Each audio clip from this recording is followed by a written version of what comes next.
65% of divorced couples start by saying that communication was one of the key issues in eluding the divorce. A couple, essentially a team, needs to communicate with one another to make sure their team effort is unified and directional.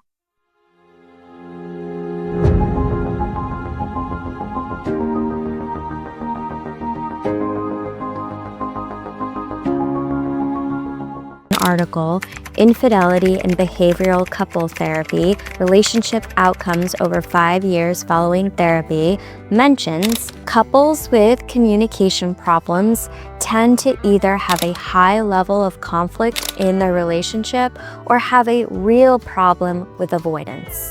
Raised voices, put-downs, and disagreements are hallmarks of high conflict communication between couples. High conflict is destructive for any relationship across the board, and if a couple is deciding to spend the rest of their lives together, it is best to solve that problem. The majority of people partner up because they're in love and don't necessarily think about whether their conversational styles match up. You need compatibility in this area for the relationship to work for the long term.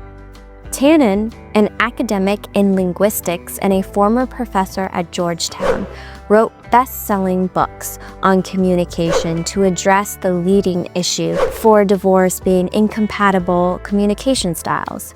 People think if they aren't able to communicate well with a partner, that there's something wrong with that person or the relationship, and you have to leave the relationship. However, there often isn't anything wrong with the relationship, just misunderstandings and greater conflict brought on by incompatible communication styles. But with understanding and hard work, incompatible communication styles can be addressed and worked through. First, let's look at what constitutes conversational styles. Dr. Tannen notes that the Big Five influence communication styles: gender, class, ethnic background, age, and regional background. Your sexual orientation and profession you're in have different ways of influencing conversational styles, but aren't the main ones. Although there are Big Five communication influences, there is a widespread mistake for couples who assume they share the same communication styles. However, that is not very practical since individuals pick up and learn different communication styles through family, friends, culture, school, and even media. Furthermore, individuals grow up in various environments.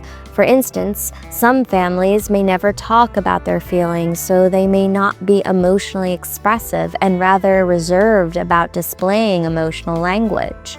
This Big Five variability is why it is incorrect for couples to assume that their partner shares the same or similar communication styles.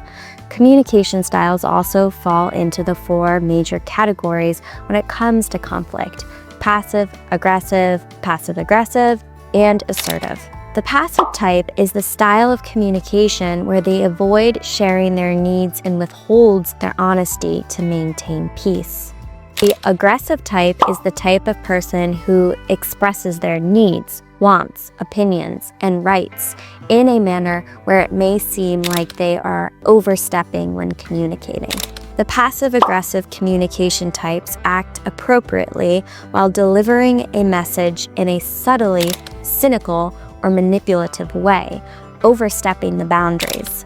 Assertive communication types clearly state their needs, wants, and present them respectfully and honestly, leaving room for negotiation. However, merely understanding how each other manages conflict is not enough to resolve a conflict. It only makes it easier. What differentiates a lasting couple's approach to a conflict from divorced couples is that first, they choose to tackle problems as a team, which means that the couple can put aside their personal agendas when approaching problems that occur within their relationship. Second, they are willing to consider each other's perspectives, which means the couple does not disregard their partner's views and invalidate their partner's opinions. Third, they do not attack each other's character in the heat of the moment, and instead show each other respect even in the tense moments. Lastly, they are mindful of how they talk to each other, such as being aware of their word choice, tone, facial expression, and body language.